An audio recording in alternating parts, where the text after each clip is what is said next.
Hi, I'm Sarah. 3 months ago, my family gathered around my mother's dining table and collectively decided I wasn't worth their time anymore. My sister Victoria announced with a satisfied smirk that I was officially uninvited from Christmas. Because, and I quote, "You don't contribute anything meaningful to this family, Sarah. You're just dead weight." What they didn't know was that sitting in my mailbox at that very moment was a letter that would completely shatter their narrow little world. Because while they saw me as the family disappointment, the Community Impact Foundation had a very different opinion about my worth. Before we jump back in, tell us where you're tuning in from. And if this story touches you, make sure you're subscribed. Because tomorrow, I've saved something extra special for you. The autumn rain hammered against my apartment windows that Tuesday evening when my phone vibrated against the chipped laminate of my kitchen counter. I was hunched over a stack of third-grade spelling tests, red pen in hand, trying to make sense of 8-year-old Anthony's creative interpretation of the word elephant. My tiny studio apartment in the heart of Seattle smelled like the leftover Chinese takeout I'd been stretching across 3 meals, and the space heater hummed its familiar tune in the corner where the building's ancient radiator had given up months ago. The text message glowed harsh and demanding against the screen. Family meeting Sunday, Mom's house, 2 o'clock sharp, don't be late. It was from my older brother David, typed with his usual commanding tone that brooked no argument. No please, no context, no warmth. Just an order delivered with the expectation of immediate compliance, the way he'd been talking to me since we were kids, and he'd appointed himself the family's unofficial CEO. I set down my pen and stared at those words, feeling that familiar knot form in my stomach. Family meetings were never good news, especially when they were announced with military precision on a random Tuesday. These weren't casual Sunday dinners or holiday planning sessions. These were tribunals, carefully orchestrated events where the successful siblings got together to discuss the family's business, while I sat there feeling like an unwanted appendage. My thumb hovered over the keyboard for a long moment. Every instinct I'd developed over the past few years screamed at me to ignore it, to pretend my phone had died, or that I'd never seen the message. But that pathetic part of me, the part that still craved their approval after all these years of disappointment, made me type back a simple, "Okay, I'll be there." The regret was immediate and sharp, like stepping on broken glass in bare feet. I knew exactly how this would go. I'd drive across town in my 15-year-old Toyota Camry, park behind David's pristine Tesla and Victoria's shiny BMW, and shuffle into Mom's immaculate living room feeling like I'd shown up to a board meeting in pajamas. They'd discuss their latest achievements, their investment portfolios, their expensive vacation plans, and then remember I was there long enough to assign me some menial task or deliver another lecture about my life choices. At 31, I was the family's designated underachiever. While David had built his digital marketing agency from the ground up and now employed 23 people, I taught 3rd grade at Roosevelt Elementary in one of Seattle's most challenging neighborhoods.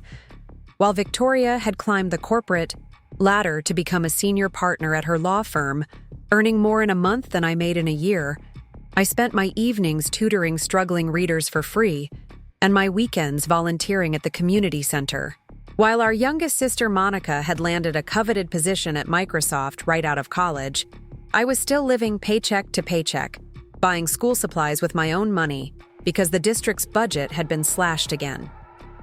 In their eyes, I was the cautionary tale, the sister who'd wasted her college education and her potential on a profession that commanded neither respect nor decent pay. They'd stopped asking about my job years ago, stopped pretending to be interested in my students or my work. When conversations turned to careers, I became invisible, just another piece of furniture in whatever room we occupied. Sunday arrived gray and drizzling, typical Seattle weather that matched my mood perfectly. I stood in front of my tiny closet, trying to find something that wouldn't scream struggling teacher quite so loudly. My nicest dress was a simple navy blue number I'd bought at Target 2 years ago, and my only decent shoes were black flats that were comfortable enough for classroom duty, but hardly impressive by my family's standards. I looked at myself in the bathroom mirror and saw exactly what they saw. Tired eyes, hair pulled back in a practical ponytail, clothes that prioritized function over fashion. The drive to my mother's house in Bellevue took 45 minutes in Sunday traffic. 45 minutes of rehearsing conversations that would never happen, and practicing confidence I didn't feel. Mom's neighborhood was the kind of place where HOA violations were serious business, and every lawn looked like it belonged in a magazine. Perfect hedges, perfect driveways, perfect lives hidden behind perfect facades. I parked at the curb, not wanting to block the driveway where the luxury vehicles would soon be arranged like trophies. David's Tesla was already there, gleaming, black paint reflecting the gray sky like a mirror. Through the front window, I could see movement inside, shadows of people who belonged in a way I never quite managed to. The front door opened before I could knock. Mom stood there in her usual Sunday afternoon uniform, crisp slacks, silk blouse, pearls that had belonged to her mother. She was 62 but looked 50, the benefits of regular spa visits and a life largely free from financial stress. Her smile was polite but distant, the same expression she might give to a door-to-door salesperson. "Sarah, you made it," she said, stepping aside to let me enter. Not hello, not how are you, just an acknowledgement of my arrival, like checking an item off a list. The house smelled like the expensive candles she bought from that boutique downtown, vanilla and sandalwood mixing with the scent of fresh coffee brewing in the kitchen. I could hear voices from the living room, that particular cadence of people discussing serious matters in serious tones. David's laugh boomed over the others, confident and self-assured. Victoria's voice cut through, with surgical precision, making some point about market trends or legal precedents. Monica chimed in with her usual energy, probably describing some innovative project at work. They were already deep in conversation when I appeared in the doorway, and not one of them looked up.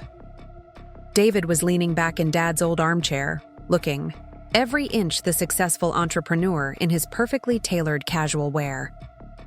Victoria sat on the sofa with her legs crossed, tablet in her lap, probably reviewing contracts even during family time. Monica was curled up in the window seat, gesturing animatedly as she spoke, her enthusiasm infectious to everyone except me. I stood there for what felt like an eternity, waiting for someone to acknowledge my presence. Finally, Mom walked past me and settled into her usual spot, the action apparently serving as my cue to find somewhere to sit. The only empty spot was a hard-backed chair that had been pulled in from the dining room, positioned slightly outside the cozy circle they'd naturally formed. "So anyway," Victoria was saying, not missing a beat, "the partnership vote is next month, and Jim thinks I have it locked up. Another 20% bump in salary, plus equity stakes in some of the firm's newer ventures." She scrolled through something on her tablet, probably financial projections or investment portfolios. "David, you mentioned you were looking at expanding into the Portland market?" David nodded, launching into a detailed explanation of his business strategy, throwing around terms like market penetration and brand synergy, with the casual confidence of someone who'd never doubted his own success. Monica jumped in with questions about digital infrastructure and cloud solutions, the conversation flowing seamlessly between them like a well-rehearsed performance. I sat in my uncomfortable chair, hands folded in my lap, watching this familiar dance play out. They talked around me, over me, through me, as if I were a ghost haunting their family gathering. When Mom got up to refill coffee cups, she brought steaming mugs to everyone except me. Preparing and narrating this story took us a lot of time, so if you are enjoying it, subscribe to our channel. It means a lot to us. Now back to the story. When David made a joke about quarterly projections, everyone laughed except me, though I wasn't sure if it was because I didn't get the reference or because my amusement wasn't required.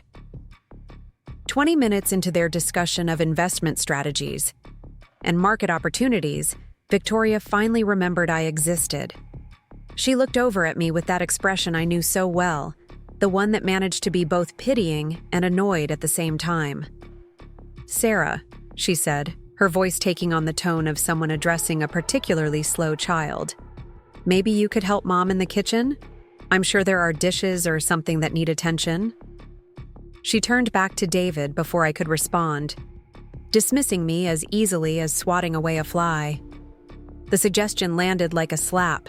Not an invitation to join their conversation, not a question about my life or my work, just a relegation to kitchen duty while the adults discussed important matters. I felt heat rise in my cheeks, but something else stirred beneath the familiar humiliation. A quiet voice that had been growing stronger over the past few months, fed by thank you notes from parents whose children I'd helped learn to read, strengthened by the progress I saw in my classroom every day. For the first time in years, instead of automatically standing up to retreat to the kitchen, I stayed put. "I'm fine here," I said quietly, my voice steadier than I expected. "I'd like to hear what everyone's been up to." David glanced over, eyebrows raised in mild surprise, as if the furniture had suddenly started talking. "Oh, right. How's the, teaching thing going?" He asked it the way someone might ask about a hobby or a temporary phase, not a career I'd chosen deliberately and worked it passionately for nearly a decade. "It's going well," I replied, though I could already see his attention drifting back to his phone. "We just implemented a new literacy program that's showing really promising results. Reading scores in my class have improved by 30% this semester, and the district is interested in expanding the program to other schools." Monica looked up from her own phone, offering a polite smile that didn't reach her eyes. "That's nice, Sarah. Education is so important." The words were right, but the tone suggested she was already mentally moving on to more interesting topics. Victoria didn't even pretend to be interested. She was scrolling through emails, her manicured nails clicking against the screen. "Speaking of education," she said without looking up, "did you all see that article about private school tuition rates? Thank God we don't have kids yet. $30,000 a year just for elementary school." And just like that, the conversation moved on. Without me again. They discussed property values and private schools and investment opportunities, with the casual ease of people who'd never had to choose between buying groceries and buying school supplies for their students. I sat there, invisible again, listening. To them plan lives I couldn't afford and discuss problems I'd never have. That's when Mom decided to drop her bombshell. She set down her coffee cup with a deliberate clink that commanded attention, the way she'd always done when she had something important to announce. The room fell quiet, everyone turning toward her with the automatic deference we'd been trained to show since childhood. "Actually," she began, her voice taking on that particular tone that meant she'd been planning this moment, "there's something we need to discuss as a family." She looked around the room, her gaze lingering on each of them before finally landing on me. Not the warm, inclusive look of a mother gathering her children close, but the assessing stare of someone about to deliver an uncomfortable truth. "We've been talking," she continued, and the collective "we" hit me like a physical blow. They'd been talking about me, without me, planning this moment, this intervention, this whatever this was going to be. And we're concerned about Sarah. The room suddenly felt smaller, the air thicker. David shifted in his chair, crossing his arms over his chest in a gesture that was supposed to look casual, but came across as defensive. Victoria finally looked up from her tablet, and I could see something like satisfaction flickering in her eyes. Monica at least had the grace to look uncomfortable, but she didn't speak up. "Concerned about what?" I managed to ask, though my voice sounded strange and distant to my own ears. Mom clasped her hands together, the gesture she'd always made when delivering bad news or difficult truths. "Sarah, honey, you're 31 years old. You're still struggling financially, still living in that tiny apartment, still working a job that barely pays your bills.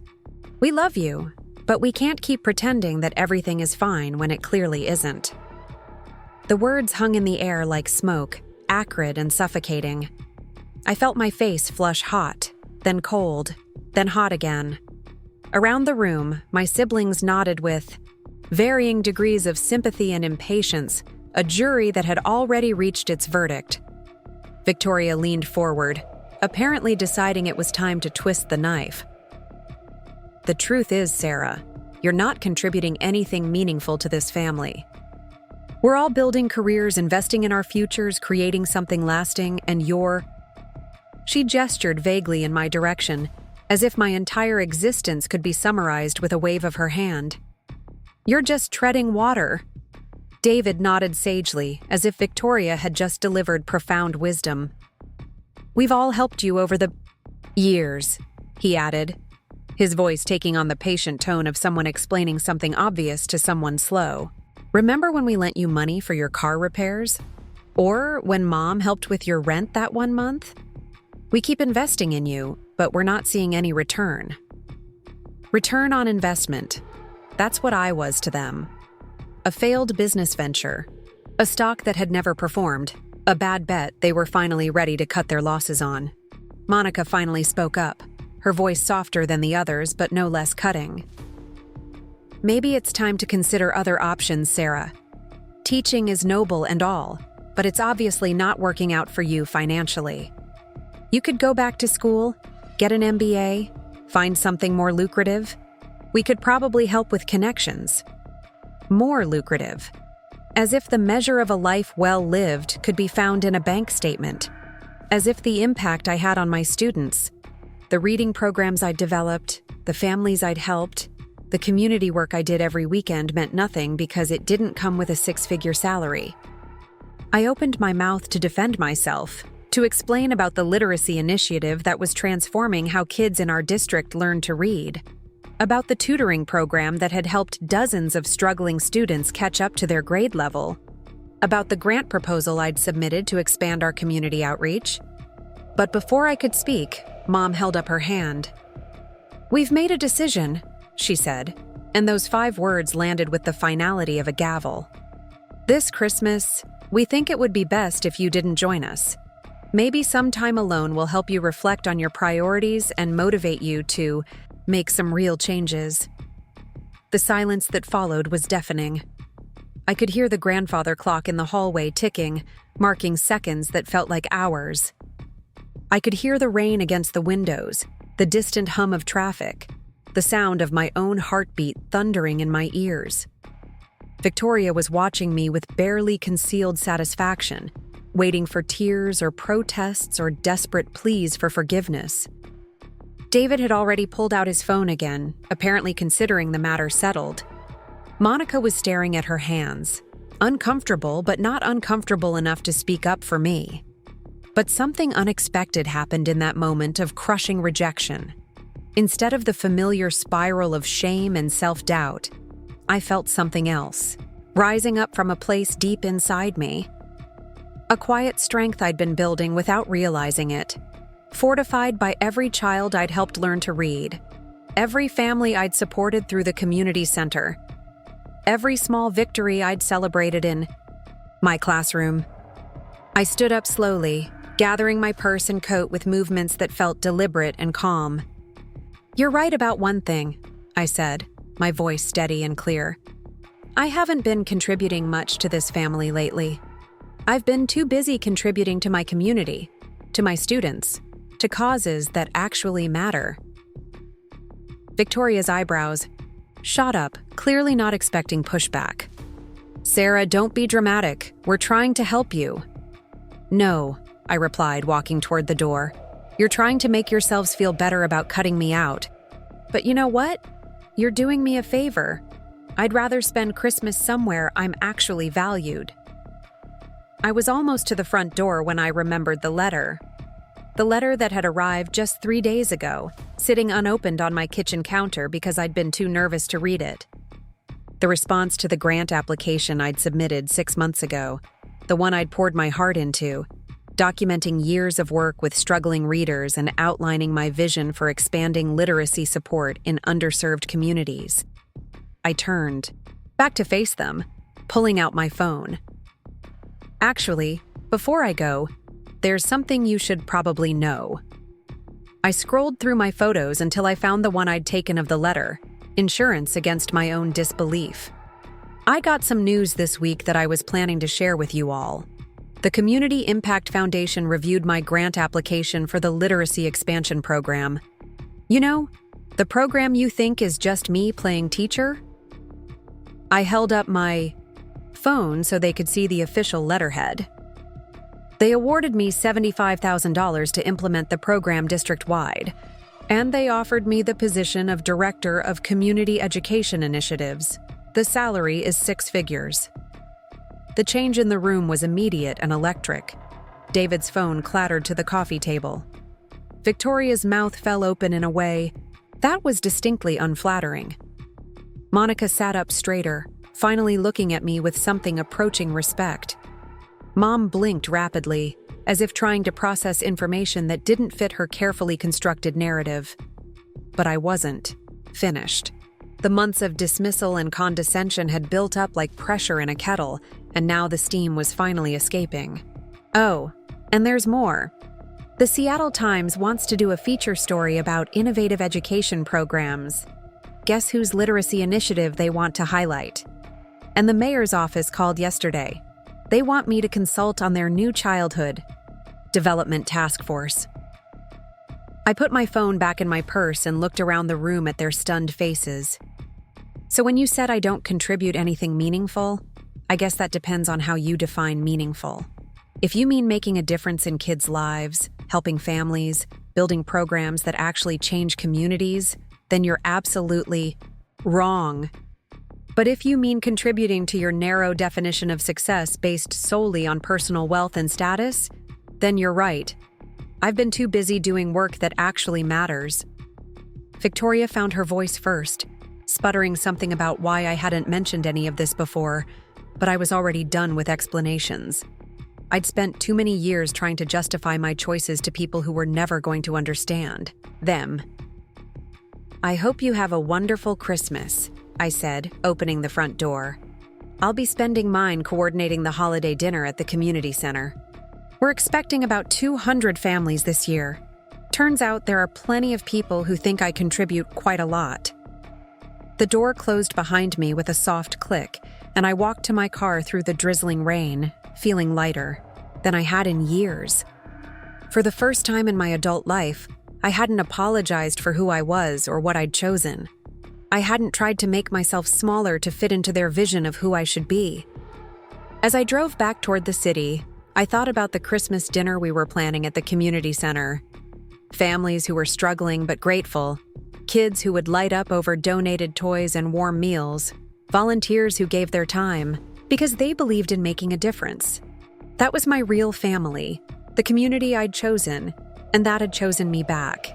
My phone buzzed with text messages as I sat in traffic, probably my family trying to backpedal now that they realized their family failure was actually doing quite well for herself. But I didn't look at them. Whatever they had to say now was too little, too late. Instead, I thought about the letter waiting on my kitchen counter, the official confirmation of everything I'd just told them. I thought about the kids in my classroom who'd gone from reading below grade level to above it in just one semester. I thought about the parents who'd cried when their children finally brought home good report cards. I thought about the community, center volunteers who'd become like family to me, united by our shared commitment to helping others. Success, I realized, isn't measured by the size of your bank account or the prestige of your job title. It's measured by the lives you touch, the difference you make, the legacy you leave behind. And by that measure, I was succeeding beyond anything my family could understand. The rain was starting to clear as I pulled into my apartment complex, and for the first time in months, I felt hopeful about the future.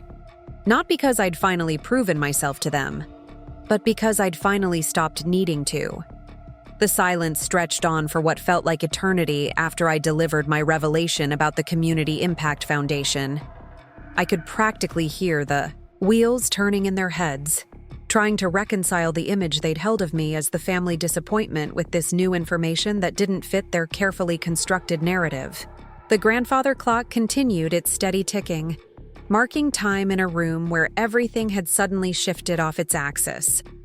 Victoria was the first to attempt damage control, her lawyer instincts kicking in as she tried to regain her footing. "Well, that's wonderful news, Sarah," she said, her voice carrying that practiced professional tone she used when she was buying time to think. "But you have to understand, we had no way of knowing about any of this. You never mentioned applying for grants or working on special programs." The accusation hung in the air, subtle but unmistakable. Somehow their ignorance of my accomplishments was my fault for not keeping them properly informed. As if I hadn't tried, countless times over the years, to share what was happening in my work, only to watch their eyes glaze over or see them check their phones the moment I started talking about anything related to teaching. David cleared his throat, shifting uncomfortably in his chair. "I mean, it's great that you're getting recognition for your work," he said, but I could hear the underlying skepticism. "But $75,000? That's not exactly life-changing money. And a government position? Well, you know how those can be. Bureaucratic, limiting, not a lot of room for real growth." There it was, even faced with concrete evidence. Of my success, they were already working to diminish it, to find ways to make it smaller, less significant, more in line with their preconceived notions of who I was supposed to be. A grant became not life-changing money.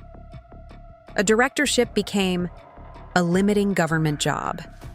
My achievements were being filtered through their lens of what constituted real success and found wanting. Mom had been quiet through this exchange, her face cycling through expressions I couldn't quite read. Surprise, confusion, something that might have been pride, and underneath it all, a growing discomfort that suggested she was realizing just how badly they'd misjudged the situation. But instead of acknowledging this, she chose a different path. "Sarah, dear," she said, her voice taking on that particular maternal tone that had always preceded lectures about responsibility and practical decisions. "I think we're all happy for your success, but you have to see this from our perspective. You've been struggling for years, and we've been worried about you. If you had shared this wonderful news earlier, perhaps we could have avoided this whole misunderstanding." Misunderstanding. That's what she was calling it now. Not the systematic dismissal of my life choices, not the coordinated intervention to shame me into changing careers, not the decision to ban me from Christmas because I allegedly contributed nothing to the family. Just a simple misunderstanding that could have been avoided if only I had been more communicative. Monica finally spoke up, her voice smaller than usual. "Sarah, I think what Mom means is that we care about you, and sometimes caring means having difficult conversations. Maybe we went about it the wrong way, but our hearts were in the right place." Our hearts were in the right place. The universal excuse for harmful behavior. The get-out-of-jail-free card for people who wanted to inflict damage without accepting responsibility for it. I'd heard variations of this my entire life, usually right after someone had said something cruel or dismissive, as if good intentions could retroactively erase the impact of hurtful actions. I looked around the room at these people who had raised me, who had shared holidays and family dinners and childhood memories with me, and felt something fundamental shift inside my chest. It wasn't just anger anymore, though that was certainly present. It was a kind of clarity, sharp and clean and surprisingly liberating. I could see them now not through the lens of the daughter desperate for approval, but as an adult woman who had built a life and career outside of their narrow expectations. "You want to know why I didn't share this news with you earlier?" I asked, my voice steady despite the emotional storm raging inside me. "Because every time I've tried to talk about my work, about the programs I'm developing, about the kids I'm helping, you've made it clear that you're not interested. Remember last Thanksgiving, Victoria, when I started telling you about the reading intervention program I was piloting? You literally rolled your eyes and changed the subject to your latest case." Victoria's face flushed slightly, but she didn't deny it. She couldn't, because we both remembered that moment with perfect clarity. The dismissive gesture, the conversation, steering firmly away from anything related to my professional life, the implicit message that what I did wasn't worthy of serious discussion. "And David," I continued, turning to my brother, "when was the last time you asked me about my students? When have you ever shown any interest in the literacy initiatives I've been working on for the past 3 years? You ask about my financial situation. You ask about my living arrangements. You ask about whether I'm dating anyone. But you've never once asked about the work that actually defines my life." David opened his mouth to protest, but I wasn't finished. Years of swallowed words and suppressed frustration were finally finding their voice, and I wasn't about to stop now. "The truth is, I stopped sharing because you made it clear that my work didn't matter to you. You measure success by salary, figures and job titles and the size of someone's house, and because my choices didn't fit those metrics, you decided they weren't worth your attention. So no, I didn't rush to tell you about the grant application because I've learned not to expect support or interest, or even basic respect for what I do." The room fell quiet again, but this silence felt different from the earlier one, less expectant, more uncomfortable. They were beginning to realize that this wasn't going to be the simple intervention they'd planned, where they delivered their verdict, and I accepted it with appropriate shame and gratitude for their tough love. Mom tried again, her voice taking on a slightly defensive edge. "Sarah, that's not fair. We've always supported you. Remember when we helped you move into your apartment? When I gave you that loan for your car repairs? We've been there for you." Financial support, again. That was their definition of being there, of caring, of family love. Writing checks and providing emergency funds as if money could substitute for actual emotional investment or genuine interest in who I was as a person. They had helped me financially, it was true, but they had also made sure I knew that every dollar came with strings attached, with expectations and judgments and the implicit understanding that I owed them not just repayment, but compliance with their vision of who I should become. "You've helped me financially," I acknowledged, "and I've always been grateful for that. But there's a difference between supporting someone and actually seeing them. You've helped me pay bills, but you've never celebrated my successes. You've worried about my bank account, but you've never asked about my goals or my dreams or whether I'm fulfilled by the work I do." Victoria leaned forward, her professional instincts fully engaged now. "Sarah, let's be practical here. Fulfillment doesn't pay rent. Dreams don't buy groceries. We were concerned because we could see you struggling, and we wanted to help you find a more sustainable path."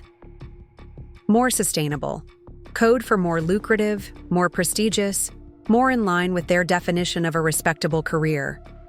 The assumption underlying every family conversation we'd had for years was that I was somehow failing at life because I'd chosen a profession that prioritized service over salary, impact over income. "But that's exactly my point," I said, feeling that familiar fire building in my chest. "You defined struggling for me, without ever asking whether I felt like I was struggling. You decided that my life was unsustainable without ever inquiring whether I was actually happy or fulfilled or making a difference in the world." I pulled out my phone again, scrolling through the photos I'd taken over the past few months. Images of my students holding up their reading certificates, pictures from the community center's literacy fair, screenshots of thank you emails from parents whose children had gone from failing to thriving in my classroom. "This is what you call struggling," I said, holding up a picture of 8-year-old Marcus grinning as he held up his first chapter book. Marcus couldn't read a single word when he started 3rd grade. He's been passed along year after year because the system doesn't have resources to help kids who fall behind. By December, he was reading at grade level.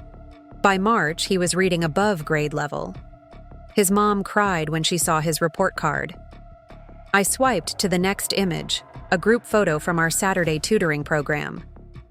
These are kids from families who can't afford private tutoring, who were told by other teachers that they just weren't reading kids. Last month, every single one of them passed their district reading assessment. Their parents call me a miracle worker, but it's not a miracle. It's just what happens when someone actually invests time and attention and specialized instruction in kids who need it. David was fidgeting now, clearly uncomfortable with the direction the conversation had taken. That's all very admirable. Sarah, but nothing, I interrupted, my patience finally exhausted. You want to talk about contribution? About what makes a life worthwhile? I've spent the last 5 years developing reading programs that are now being implemented across 3 school districts. I've helped over 200 kids learn to read at grade level or above. I've trained 40 other teachers in literacy intervention techniques. I've written curriculum that's being used in schools across the state. I stood up, no longer able to sit still while I watched them try to diminish something that meant everything to me. The Community Impact Foundation didn't just give me money because they felt sorry for me. They recognized my work because it's innovative, because it's effective, because it's changing lives in measurable ways. The position they offered me isn't just a government job. It's a chance to scale these programs statewide, to help thousands more kids who are falling through the cracks. Victoria opened her mouth to respond, but I held up my hand. I wasn't done, and I wasn't going to let them redirect the conversation back to their comfortable talking points about financial stability and practical concerns. You want to know what unsustainable looks like? I asked, my voice rising slightly. It's sitting in this room, listening to people who claim to love me, tell me that my life's work is meaningless because it doesn't come with a 6-figure salary. It's pretending to be grateful for support that comes wrapped in judgment and condescension. It's allowing people to make me feel small and unsuccessful when I absolutely know, that what I do matters. The energy in the room had shifted completely now.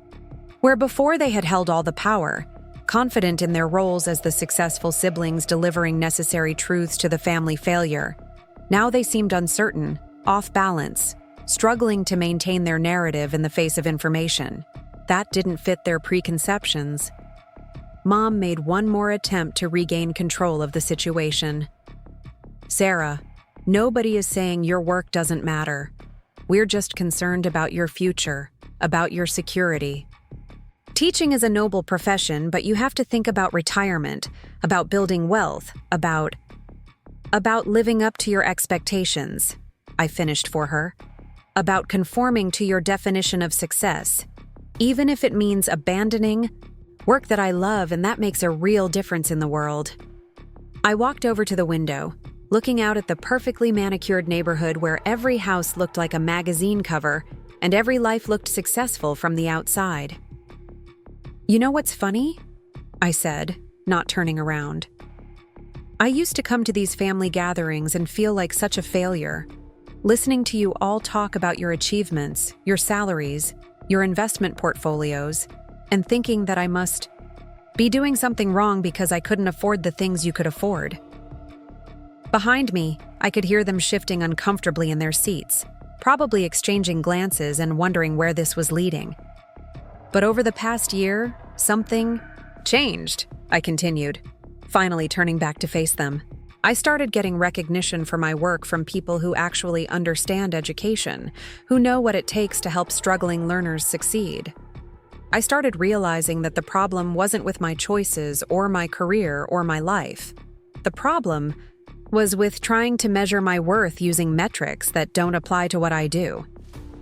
Monica spoke up tentatively. Sarah, we never meant to make you feel like a failure. We love you, and we want what's best for you. What you want, I replied, is for me to be someone I'm not. You want me to value the things you value, to prioritize the things you prioritize, to define success the way you define it. But I don't. I never have, and I never will. I could see the frustration building in Victoria's face, the lawyer in, her wanting to argue, to poke holes in my logic, to find the weak points in my argument. Sarah, you're being dramatic. Nobody is asking you to be someone you're not. We're just pointing out that there are practical realities you need to consider.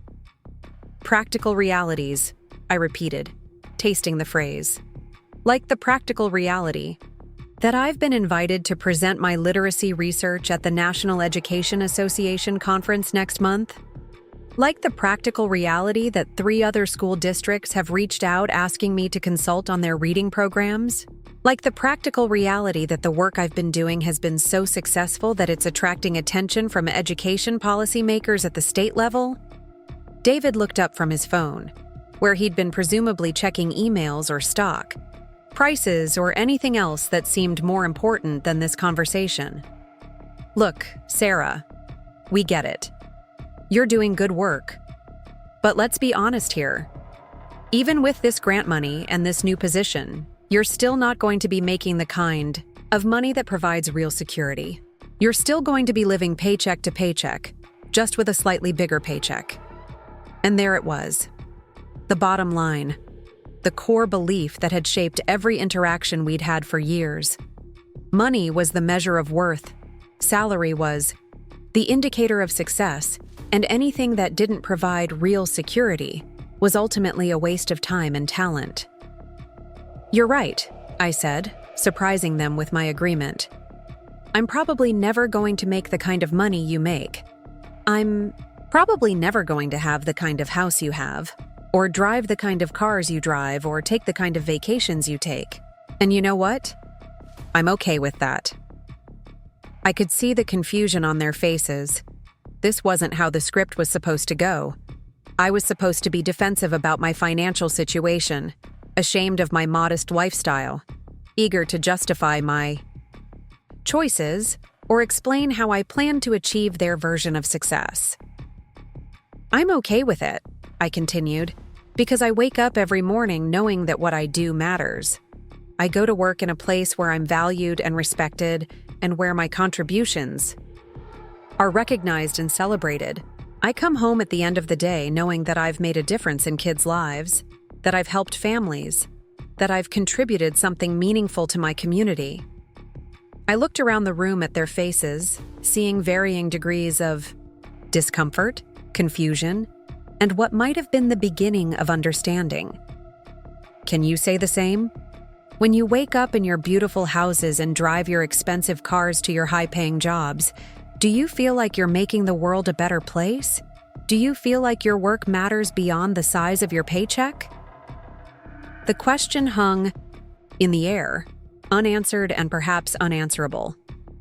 Because the truth was, I didn't know what motivated them beyond financial success and social status. We'd never had conversations about purpose or meaning or making a difference. Those topics didn't come up at family dinners where the discussion centered on market performance and property values and the latest luxury purchases. Victoria recovered first, her professional composure sliding back into place. Sarah, that's not a fair comparison. We all contribute to society in different ways. My legal work helps businesses operate efficiently, which creates jobs and drives economic growth. David's marketing agency helps companies connect with customers, which supports commerce and innovation. Monica's work at Microsoft develops technology that improves people's lives. It was a rehearsed-sounding justification, the kind of explanation people give when they've had to defend their career choices before. And maybe it was even true. Maybe their work did contribute to society in ways I didn't fully appreciate. But that wasn't really the point. I'm not saying your work doesn't matter, I replied. I'm saying that you've never allowed for the possibility that my work matters too, just in different ways. You've spent years telling me, directly and indirectly, that what I do is less valuable because it pays less money. You've made me feel like I should be ashamed of choosing a profession that prioritizes service over salary. Mom tried again, her voice taking on a gentler tone. Sarah, sweetheart, we're proud of you. We really are. But as your family, we worry about your future. What happens when you get older? What about retirement? What about having a family of your own someday? These are practical concerns that come from a place of love. Practical concerns. Love. The two concepts wrapped together in a way that had defined so many of our interactions over the years. Their worry disguised as wisdom, their judgment presented as caring, their disappointment in my choices framed as concern for my well-being. "You want to know what I worry about?" I asked, my voice quiet but steady. "I worry about kids like Marcus, who almost made it to 4th grade without being able to read. I worry about families who can't afford tutoring for their struggling children. I worry about teachers who don't have the training or resources to help kids who learn differently. I worry about a society that measures the value of educators by their salaries instead of their impact." I paused, looking at each of them in turn. "But I don't worry about my retirement or my financial security, or whether I'll be able to afford a house like this one. Because I've learned that there are different kinds of wealth, different kinds of security, different ways to build a meaningful life." David made a sound that might have been a laugh or a scoff. "That's very philosophical, Sarah, but philosophy doesn't pay the bills. What happens when you're 65 and you haven't saved enough for retirement? What happens if you get sick and can't work? What happens if I die tomorrow having spent my entire adult life doing work that mattered?" Interrupted. "What happens if I reach the end of my life knowing that I helped hundreds of kids learn to read, that I developed programs that changed how we approach literacy education, that I made a real difference in my community?" The room fell silent again, but this time the silence felt heavy with things unsaid, with questions they didn't want to ask, and truths they didn't want to acknowledge. I could see them processing what I'd said, maybe for the first time really, hearing what I was trying to tell them about my life and my choices. "I think," I said slowly, "that you've been so focused on what you see as my failures that you've missed my successes entirely. You've been so worried about my financial security that you've ignored my professional achievements. You've been so convinced that I'm struggling that you haven't noticed that I'm actually thriving." Monica shifted in her seat, looking uncomfortable. "Sarah, we never meant to ignore your achievements. We want to make sure you're taken care of." "Taken care of by whom?" I asked. "By you? By this family? Because it seems to me that the price of being taken care of is giving up the work I love and the life I've built to conform to your expectations of what my life should look like." Victoria leaned back in her chair, crossing her arms. "Nobody is asking you to give up teaching, Sarah. We're just suggesting that you might consider other options, other paths that could provide more stability and security." "Other options like what?" I challenged. "Like going back to school for an MBA so I can get a corporate job that pays better but fulfills me less? Like abandoning the literacy programs I've spent years developing so I can climb some corporate ladder that leads to a corner office and a bigger paycheck?" I could see from their faces that this was exactly what they'd been thinking, exactly the kind of advice they'd planned to offer during this intervention. The fact that I could predict their suggestions so accurately only reinforced my growing certainty that they didn't really know me at all, didn't understand what motivated me or what brought meaning to my life. "You know what the really sad part is?" I said, my voice softening with something that might have been grief. "I used to want your approval so badly. I used to come to these family gatherings hoping that maybe this time you'd be proud of me. Maybe this time you'd ask about my students or my programs or the difference I was making in kids' lives." I could see the impact of my words on their faces, the uncomfortable recognition that there was truth in what I was saying. How many family dinners had passed where they'd talked about their own achievements while glossing over mine? How many times had they changed the subject when I tried to share something exciting that had happened at work? "But I've realized," I continued, "that I was trying to get approval for the wrong things. I was hoping you'd be proud of me for choosing a meaningful career, for making a difference in the world, for prioritizing impact over income. But those aren't the things you value, are they? Those aren't the metrics you use to measure success. or worth or achievement. The truth of it hung in the air between us, stark and undeniable. We had been having parallel conversations for years, me trying to share what mattered to me while they evaluated my choices through their own lens of what constituted a successful life. "So here's what's going to happen," I said, standing up and reaching for my coat. "I'm going to go home to my tiny apartment that you think is evidence of my failure. I'm going to work on my grant proposal for expanding the literacy program, which you see as a limiting government job. I'm going to prepare for my presentation at the education conference, which probably doesn't sound impressive to you because it's not a business conference." I paused at the door, looking back at them one more time. "And I'm going to stop trying to get your approval for choices that make me happy and fulfilled and proud of the work I do. Because I've finally realized that your approval isn't worth the cost of pretending to be someone I'm not." The door closed behind me with a soft click, and I walked to my car through the gathering dusk, feeling something I hadn't felt in years.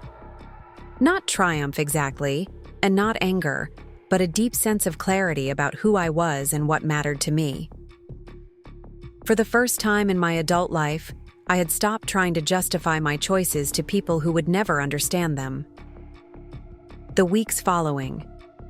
That confrontation at my mother's house passed in a strange kind of suspended animation.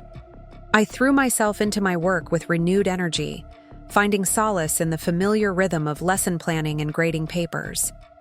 My third graders seemed to sense my emotional state, offering extra hugs and proudly showing me their improving reading scores, as if they could somehow heal whatever was hurting me through their innocent enthusiasm.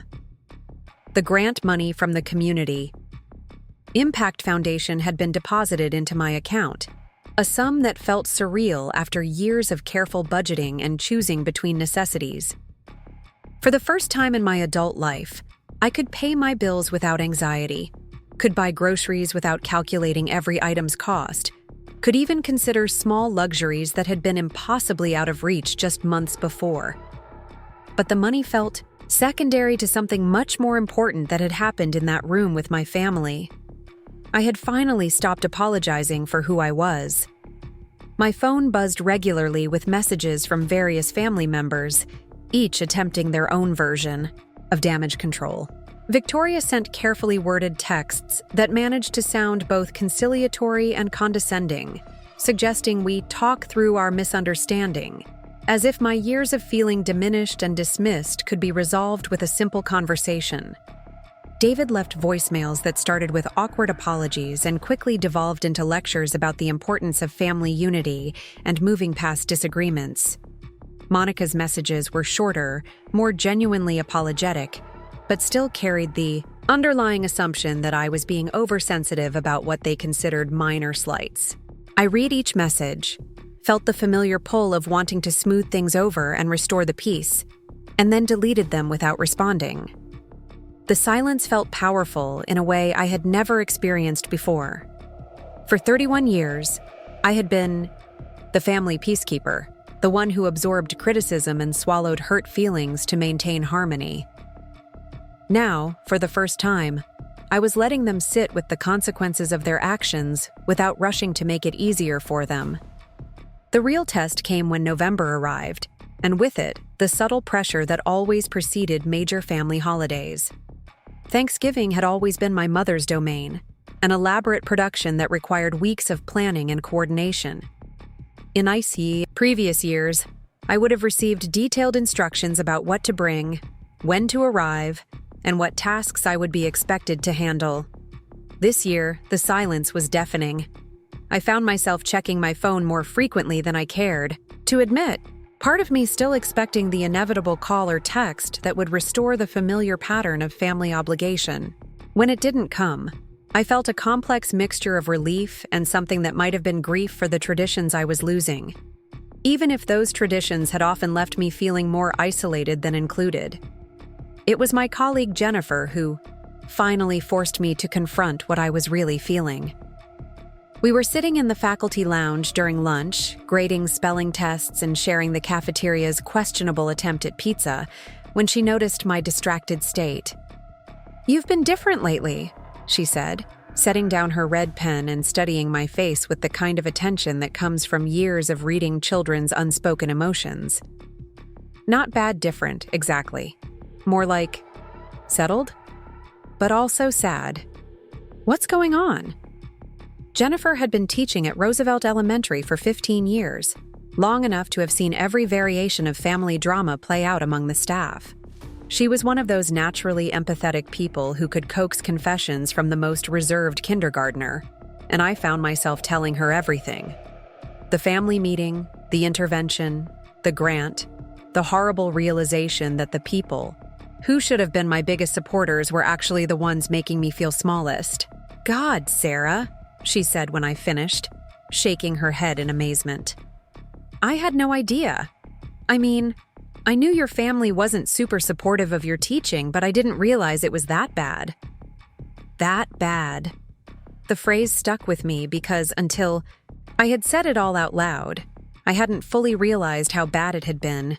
How many years I had spent defending my choices to people who had already decided they were wrong.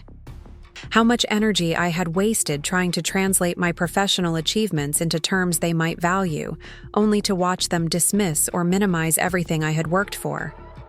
"The thing is," I told Jennifer, "I keep waiting to feel angry about it. But mostly I just feel free. Like I've been carrying around this weight for so long that I forgot what it felt like to walk without it." Jennifer nodded knowingly. "My sister went through something similar with her family. Sometimes the people who are supposed to love you unconditionally are the ones who put the most conditions on their love. It sounds like you finally stopped trying to meet conditions that were impossible to fulfill."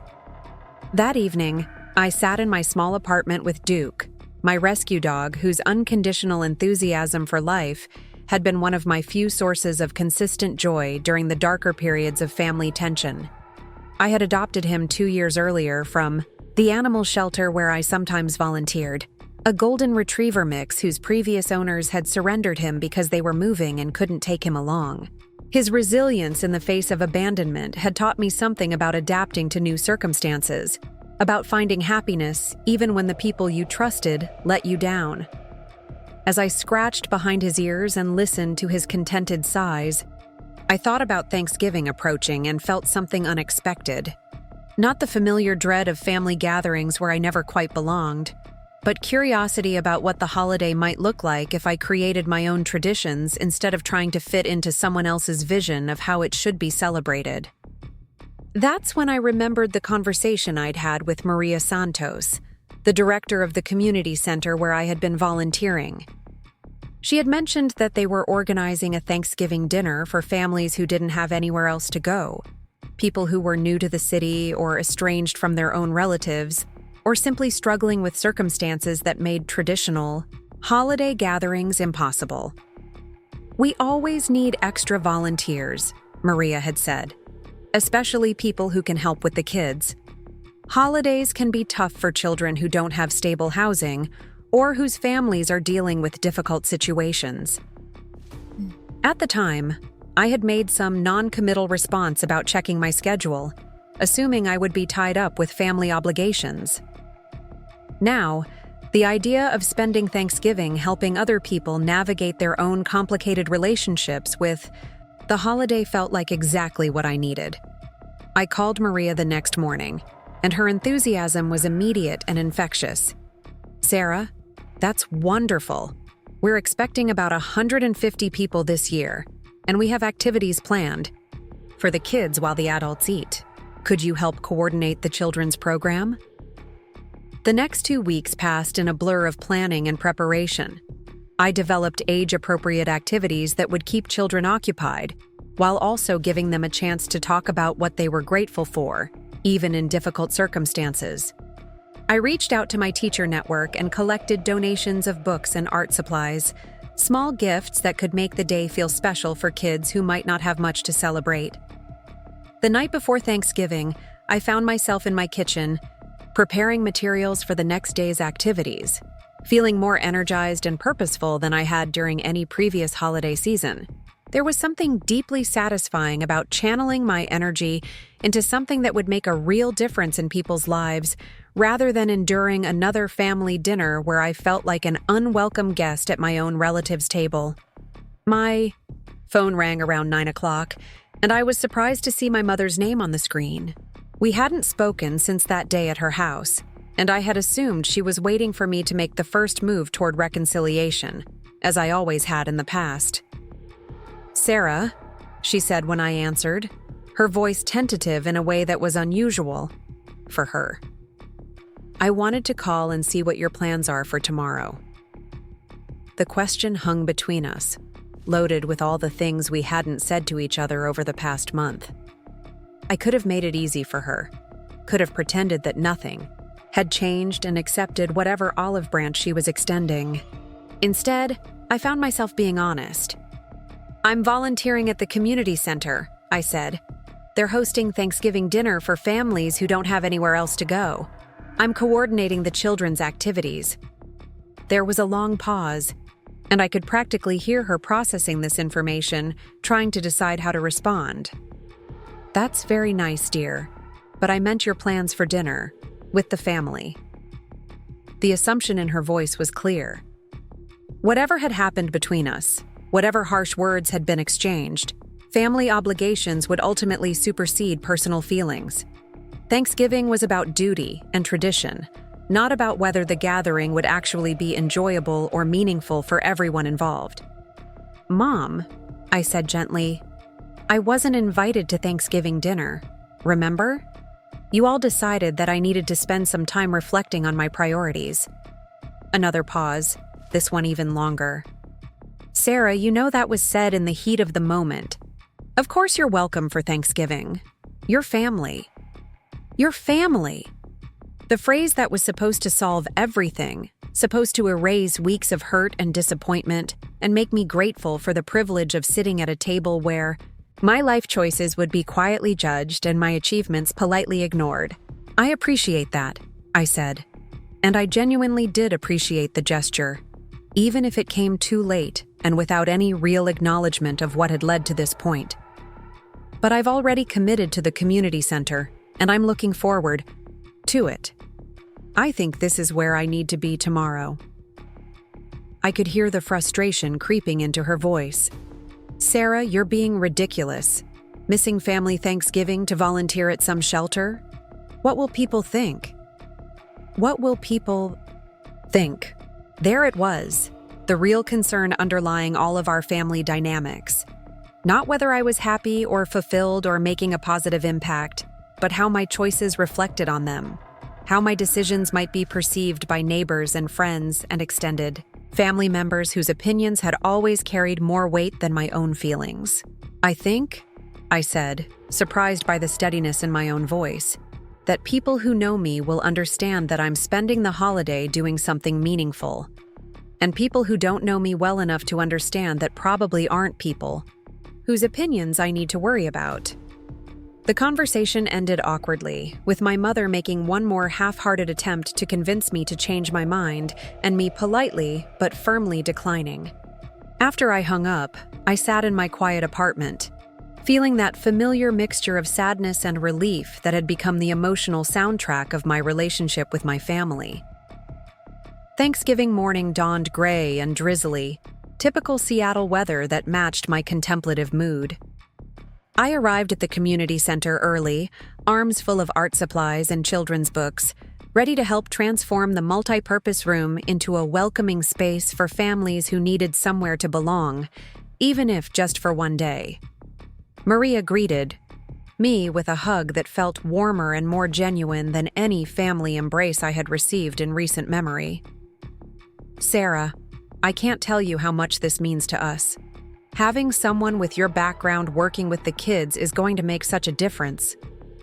As other volunteers arrived and we began setting up tables and decorating the space, I found myself surrounded by people who had chosen to spend their holiday serving others. There were retired teachers like Mrs. Chen, who had been volunteering at the center for over a decade. College students like Jake and Amanda, who had given up their break from school to help coordinate the meal service. Young professionals like myself, who had found more meaning in community service than in traditional family gatherings. The first families began arriving around noon, a mix of people whose circumstances had led them to seek community in an unconventional place. There were single mothers with small children, elderly people who lived alone, recent immigrants who were still building their support networks in a new country, teenagers who had aged out of foster care and didn't have families to return to. What struck me immediately was the lack of judgment or pity in the room. These weren't people looking for charity in the traditional sense, and we weren't volunteers motivated by guilt or obligation. Instead, there was a genuine sense of community, of people coming together to create something meaningful and joyful out of circumstances that might otherwise have been lonely or difficult.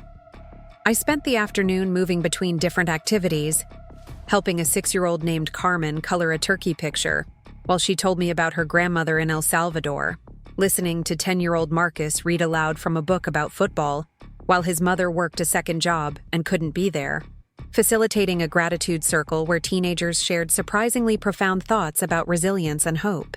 These children, who had every reason to feel bitter or forgotten, were teaching me lessons about finding joy in small moments and appreciating the people who showed up for you, even when they weren't the people you had expected or hoped would be there. Around 4 o'clock, as the afternoon was winding down and families were beginning to pack up leftovers and gather their belongings, Maria pulled me aside. "Sarah, I have to ask you something. We're applying for a grant to expand our family support services, and we need someone to help write the proposal. Someone who understands both education and community programming. Would you be interested in consulting on the project?" The request caught me off guard, not because it was unexpected, but because it felt like another piece of validation for choices I had been second-guessing for years. Here was an organization that valued my expertise, that saw my background in education as an asset rather than a limitation, that wanted to invest in my ideas about how to support struggling families. "I'd love to help," I said, meaning it completely. "What kind of timeline are we looking at?" As Maria explained the grant application process and the scope of the proposed programming, I felt that familiar excitement that came with tackling a challenging project that could make a real difference in people's lives. This was the feeling I had been trying to explain to my family for years, the sense of purpose that came from work that mattered beyond personal financial gain. By the time I drove home that evening, I was exhausted but energized in a way that family Thanksgivings had never left me feeling. My phone showed several missed calls and texts from various family members, probably wondering where I was and whether I was going to show up fashionably late to dinner, as I sometimes had in previous years. Instead of the familiar guilt or anxiety these messages might once have triggered, I felt something closer to indifference. Not callousness exactly, but a healthy detachment from the emotional manipulation that had characterized so many of our interactions over the years. I spent the evening on my couch with Duke, reflecting on the day and the people I had met, the stories I had heard, the connections I had made with children whose resilience humbled me, and adults whose generosity inspired me. This, I realized, was what Thanksgiving was supposed to feel like. Not the obligation and performance and careful navigation of family dynamics, but genuine gratitude for the opportunity to serve others and be part of something larger than yourself. The next morning brought an unexpected email that would change everything. The subject line read, "Seattle Times Feature Story Inquiry," and for a moment, I assumed it was spam or some kind of marketing pitch. But as I read further, I realized that this was a legitimate inquiry from a journalist who was working on a feature story about innovative education programs in the Seattle area. "Ms. Chen," the email began, "I've been researching literacy intervention programs for an upcoming article, and your work at Roosevelt Elementary has been mentioned by several sources as an exemplary example of classroom innovation. The Community Impact Foundation specifically highlighted your grant-funded program as a model for other districts to emulate. Would you be available for an interview next week?" I read the email 3 times, each time feeling a little more stunned by the implications. Not only was my work being recognized by the foundation that had funded it, but that recognition was spreading to other organizations and institutions that were paying attention to innovative approaches to education. This was validation on a scale I had never imagined. Acknowledgement from people who understood the complexities of education policy and program development, people who could evaluate my work based on its actual merit, rather than its salary potential or social status. As I drafted my response to the journalist, agreeing to the interview and providing some background information about the literacy program, I thought about the timing of this opportunity. Just days after my family had essentially written me off as a failure, here was concrete evidence that my professional work was being recognized and celebrated by people who actually understood its significance. The irony wasn't lost on me, but it also didn't feel like vindication in the way I might have expected. I wasn't thinking about forwarding the email to my siblings or using it as ammunition in future family arguments. Instead, I felt a quiet satisfaction that had nothing to do with proving anyone wrong and everything to do with the knowledge that I was finally on the right path, the path that aligned with my values and my sense of purpose. The interview was scheduled for the following Tuesday, giving me time to prepare my thoughts and gather some data about the program's impact. As I spent the weekend reviewing student progress reports and preparing materials that would illustrate the program's effectiveness, I felt that familiar sense of excitement that came with talking about work I was passionate about. For years, I had tried to generate this kind of enthusiasm when discussing my job with family members, only to watch their eyes glaze over or see them check their phones when I started talking about reading interventions or curriculum development. Now I was going to have the opportunity to discuss my work with someone who actually wanted to hear about it. Someone who understood its significance and was interested in sharing that significance with a broader audience. The morning of the interview, I dressed carefully in my most professional outfit, a navy blue blazer and slacks that made me feel confident and competent. I arrived at the coffee shop where we had arranged to meet a few minutes early, wanting to review my notes one more time before the journalist arrived. Rebecca Martinez turned out to be a woman in her 40s with an easy smile and a genuine curiosity about education issues. She had done her research thoroughly, asking informed questions about the theoretical framework underlying my approach to literacy intervention and the specific strategies I had developed to address different types of reading challenges. "What I find most interesting about your program," she said about halfway through our conversation, "is how you've managed to achieve such significant results with relatively limited resources. Most of the literacy interventions I've researched require substantial investments in technology or specialized materials. Your approach seems much more focused on teacher training and individualized instruction." This was exactly the kind of conversation I had always hoped to have about my work, with someone who understood the complexities of education funding and could appreciate the innovation required to achieve results within realistic budget constraints. As I explained my philosophy about meeting students where they were and adapting instruction to their specific needs and learning styles, I felt that familiar passion for my work burning brightly. "The thing is," I found myself saying, "these kids aren't failing because they're not smart or because they don't want to learn. They're failing because they haven't received the right kind of instruction for their particular learning profile. When you give them targeted support that addresses their specific challenges, they don't just catch up, they often exceed expectations." Rebecca nodded, taking notes as I spoke. "And the Community Impact Foundation grant is allowing you to scale this approach?" "Exactly. The grant funding is allowing us to train teachers in 3 other districts, so instead of helping 30 kids at a time, we can potentially help hundreds. It's about creating sustainable change in how we approach literacy instruction, not just providing temporary intervention for individual students." As the interview concluded and Rebecca packed up her recording equipment, she mentioned something that made my heart skip a beat. "Sarah, I have to tell you, this story is probably going to get some attention beyond the local paper. I'm planning to submit it to some national education publications as well. The work you're doing here has implications. for districts across the country. National attention. The possibility hadn't even occurred to me. But as I drove home from the interview, I found myself imagining what it might mean for the literacy program to be featured in national education journals, for the approach we had developed to influence how other districts thought about reading intervention. This was the kind of impact I had always dreamed of having, the opportunity to affect educational policy and practice on a scale that went far beyond my individual classroom or even my school district. And it was happening not because I had compromised my values or abandoned my principles, but because I had stayed true to what I believed was important, even when the people closest to me couldn't understand or support those beliefs. That evening, as I sat at my kitchen table grading papers and planning lessons for the next week, my phone rang. I glanced at the screen and felt my stomach tighten when I saw Victoria's name.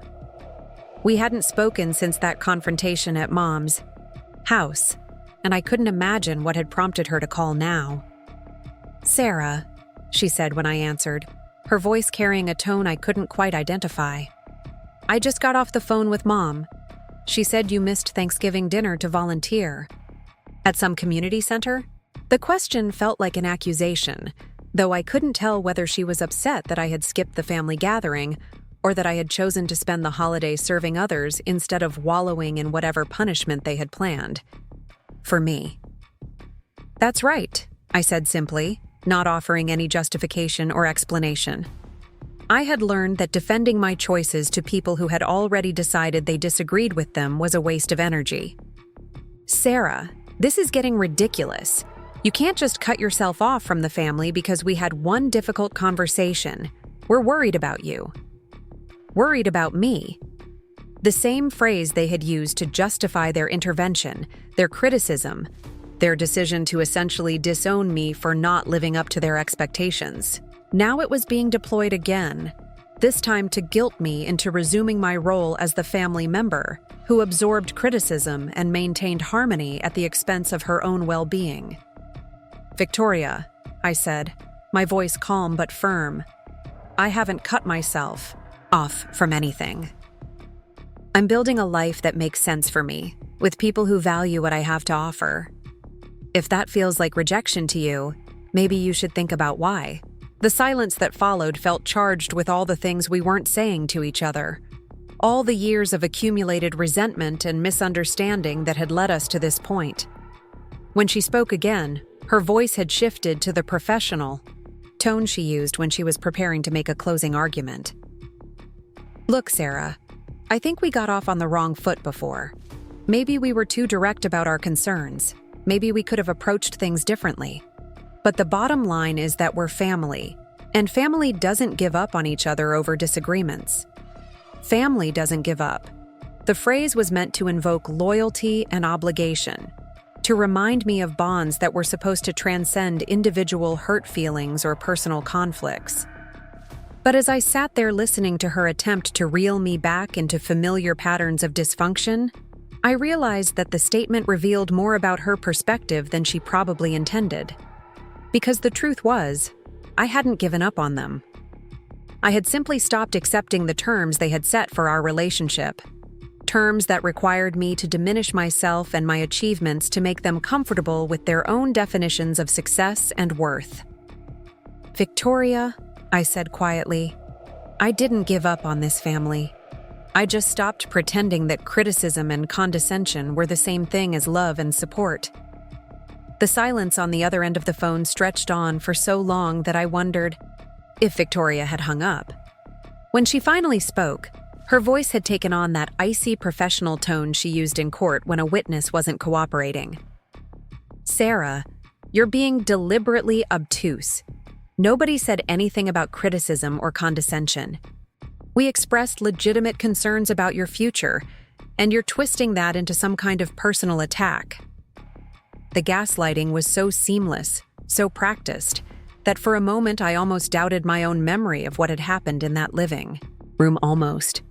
But the months of distance had given me something precious: perspective. I could see the manipulation tactics that had once left me feeling confused and guilty, could recognize the way they reframed their hurtful behavior as concern and my healthy boundaries as overreaction. "Victoria," I said, my voice steady despite the familiar knot forming in my stomach. "You literally told me I don't contribute anything meaningful to this family. Those were your exact words. Mom banned me from Christmas. David suggested I was wasting my education and my potential. That's not expressing concern. That's delivering judgment." "We were trying to motivate you to make better choices," she shot back, her composure finally cracking slightly. "Sometimes tough love means saying things people don't want to hear. We thought if you understood how your choices were affecting the family—" "How my choices were affecting you," I interrupted. "That's what this has always been about, isn't it? Not my happiness or my fulfillment, or whether I'm making a positive impact in the world, but how my career choices reflect on this family's image of success." The words hung in the air between us, carrying the weight of years of unspoken resentment and finally acknowledged truth. I could hear Victoria breathing on the other end of the line, probably calculating her next move in this conversation that had veered far from whatever script she had prepared. "Sarah, that's not fair," she said. Finally, but her voice lacked conviction. "We've always supported you. We helped you through college. We've been there when you needed financial assistance. You've been there with conditions," I said, the clarity of it hitting me even as I spoke the words. "Every check came with lectures about responsibility. Every bit of help came with suggestions about what I should be doing differently. You didn't support my choices, you subsidized them while hoping I would eventually come to my senses and choose something you could be proud of." The conversation ended abruptly after that, Victoria muttering something about calling back when I was ready to be reasonable. As I set the phone down, I felt that familiar mixture of sadness and relief that had become the emotional signature of my interactions with my family. Sadness for the relationship we had never quite managed to build, relief that I was finally stepping away from the exhausting cycle of seeking approval I would never receive. December arrived gray and wet, Seattle's winter settling in with its characteristic persistence. The holiday season brought its own challenges, the cultural bombardment of family togetherness and seasonal joy that felt particularly acute when you were navigating estrangement from the people who were supposed to be your closest support system.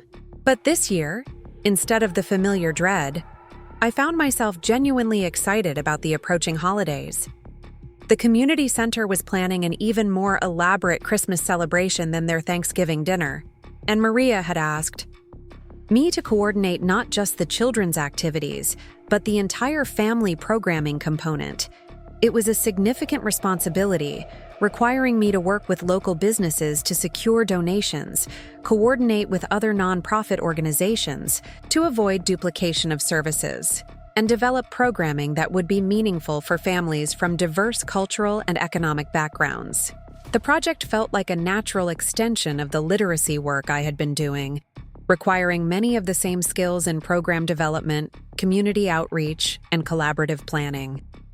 As I threw myself into the work, I realized that I was building expertise in areas I had never formally studied, developing a skill set that bridged education, nonprofit management, and community development. It was during one of these planning meetings that I met Dr. Angela Rodriguez, a professor of social work at the University of Washington who had been volunteering at the community center for several years. She had heard about my background in education and my work with the literacy program, and she approached me after our meeting with an intriguing proposition. "Sarah," she said, her voice carrying the particular intensity of someone who had been thinking deeply about an idea. "I've been watching your work here and reading about your literacy program, and I think you might be interested in something we're developing at the university." Dr. Rodriguez explained that the School of Social Work was launching a new graduate certificate program in community education and family support, designed for professionals who wanted to work at the intersection of education, social services, and community development. They were looking for practitioners with real-world experience to help design the curriculum and potentially teach some of the courses. The program is specifically designed for working professionals, she continued, so classes would be in the evenings and on weekends. But more importantly, we're looking for people who understand both the theoretical foundations and the practical realities of this kind of work. Your combination of classroom teaching experience and community programming makes you exactly the kind of person we need. The opportunity was unexpected and thrilling in a way that caught me off guard. Here was a chance to influence how other professionals were trained to work with vulnerable families, to share the knowledge I had gained through years of trial and error in underfunded schools and understaffed community programs. It was also an opportunity to expand my own expertise, to deepen my understanding of the systemic issues that affected the families and children I worked with every day. "I'm definitely interested," I told Dr. Rodriguez, meaning it completely. "What would the time commitment look like?" As she outlined the program structure and explained the balance between coursework and teaching responsibilities, I found myself getting more excited about the possibility. This was exactly the kind of professional development I had been seeking, without quite knowing it, a way to grow my impact while staying true to the values and priorities that had always driven my work. The next few weeks were a whirlwind of applications and interviews, recommendation letters, and portfolio development. The process of articulating my professional philosophy and documenting my experience forced me to reflect on how much I had accomplished over the past several years, how many different skills I had developed, how many different ways I had found to make a positive impact in my community. It was during this period of intense self-reflection and professional preparation that the Seattle Times article was published. Rebecca Martinez had titled it, "Reading Between the Lines: How One Teacher's Innovation is Transforming Literacy Education," and the photo accompanying the online version showed me working with a small group of students, all of us bent over books with expressions of intense concentration. The article was more comprehensive and more complimentary than I had dared to hope. Rebecca had interviewed not just me, but also several parents of students who had participated in the program, administrators from other districts who were implementing similar approaches, and researchers who could speak to the theoretical foundations of the instructional methods I had developed. "What makes Chen's approach unique," one expert was quoted as saying, "is how she's managed to synthesize research from multiple fields, cognitive science, developmental psychology, linguistics, to create interventions that address the root causes of reading difficulties rather than just their symptoms." The article went on to describe the Community Impact Foundation grant in detail, explaining how the funding would allow the program to expand to other districts and potentially affect thousands of students who were currently struggling with traditional reading instruction. It positioned my work not as a feel-good local interest story, but as a significant contribution to education policy and practice. Within hours of the article's publication, my phone was buzzing with congratulatory messages from colleagues, friends, and acquaintances who had seen the piece online. The response was overwhelming and gratifying in a way I had never experienced. People I hadn't heard from in years were reaching out to express their pride in my accomplishments. Former professors were forwarding the article to their current students as an example of applied educational research, and administrators from other school districts were contacting me to inquire about consultation and training opportunities. But the most meaningful response came from an unexpected source. Carmen, the 6-year-old I had worked with during the community center's Thanksgiving dinner, had somehow gotten my phone number from her mother and left a voicemail that made me cry happy tears in my empty apartment. "Miss Sarah," her sweet voice said, slightly muffled by what sounded like a hand over the phone. "My mama showed me the newspaper with your picture, and she read me the story about how you help kids learn to read. I wanted to tell you that you helped me too, not with reading, but with feeling happy when I was sad about missing my abuela. Thank you for being nice to me."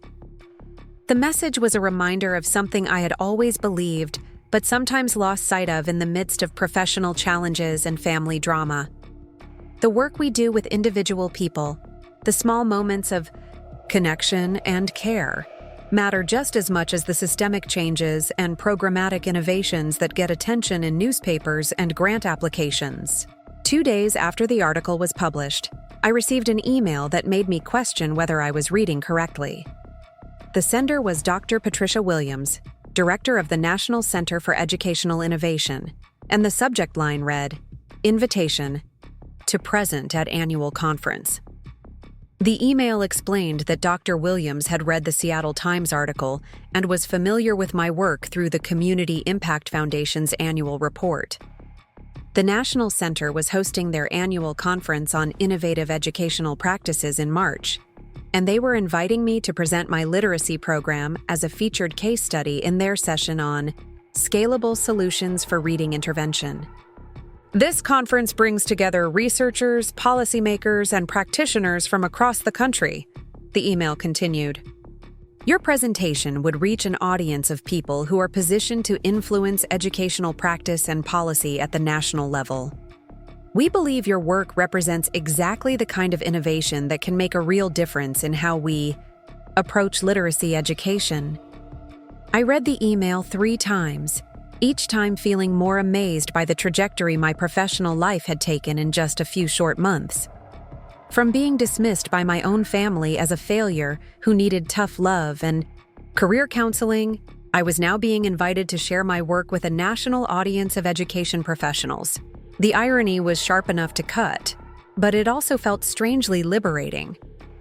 I no longer needed my family's validation to know that my work mattered, because I was receiving recognition from people who actually understood the significance of what I was doing.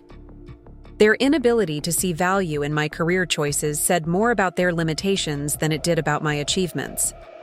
Christmas was approaching rapidly, and with it, the inevitable emotional challenges of navigating my first holiday season as someone who had essentially divorced her family of origin.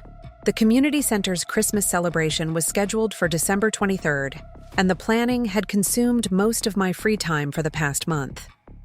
We were expecting nearly 300 people this year, families from across the city who were looking for community during a season that could be particularly isolating for people without strong social support networks. The programming we had developed included not just a traditional dinner, but also activities for children of all ages, resource fairs connecting families with social services, and cultural presentations that celebrated the diverse backgrounds of the people who participated in the center's programs. The week before the celebration, I was at the center almost every evening, coordinating with volunteers, organizing donated gifts and supplies, and putting the finishing touches on the children's programming I had developed. It was exhausting. Work, but it felt purposeful in a way that family holiday preparations had never felt. Instead of managing complex interpersonal dynamics and trying to meet impossible expectations, I was working with people who shared my values and commitment to serving others. It was during one of these late-night planning sessions that my phone rang with a number I didn't recognize. When I answered, the voice on the other end was tentative and unfamiliar. "Sarah, this is your cousin Michelle. Michelle Patterson, Uncle Tom's daughter." I hadn't spoken to Michelle in probably 5 years, not since my grandmother's funeral, and I couldn't imagine what had prompted her to call now. We had been close as children, but like many extended family relationships, ours had drifted as we became adults with our own lives and responsibilities. "Michelle, hi," I said, genuinely surprised to hear from her. "How are you? How did you get my number?" "I got it from your mom," she said, her voice carrying an odd mixture of excitement and nervousness. "Sarah, I just saw the article about you in the Seattle Times. My friend Jennifer lives in Seattle and she sent me the link. I had no idea you were doing such amazing work." The conversation that followed was unlike any I had had with a family member in recent memory.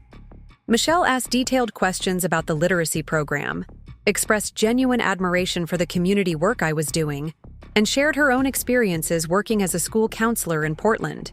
She understood the challenges of working in underfunded educational settings, the frustration of seeing students struggle due to lack of resources, the satisfaction of making a real difference in individual children's lives. "Sarah, she said.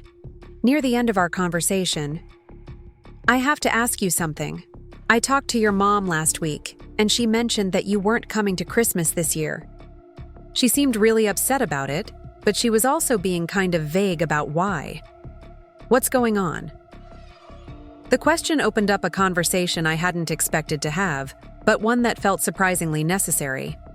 I found myself telling Michelle about the family meeting, the intervention, the decision to ban me from Christmas because I allegedly didn't contribute anything to the family. I told her about the years of feeling diminished and dismissed, about the constant pressure to abandon my career for something more lucrative, about the realization that I had been seeking approval from people who would never be able to give it.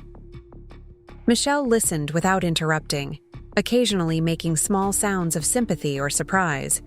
When I finished, she was quiet for a long moment before speaking. "Sarah," she said, her voice heavy with something that sounded like grief. I had no idea it had gotten that bad. I mean, I knew Aunt Ellen could be judgmental about career choices, and I knew Victoria and David were pretty focused on financial success, but I didn't realize they were treating you like that. We talked for another hour, and by the end of the conversation I felt something I hadn't experienced in months, connection with someone who shared my DNA and also understood and valued who I had chosen to become.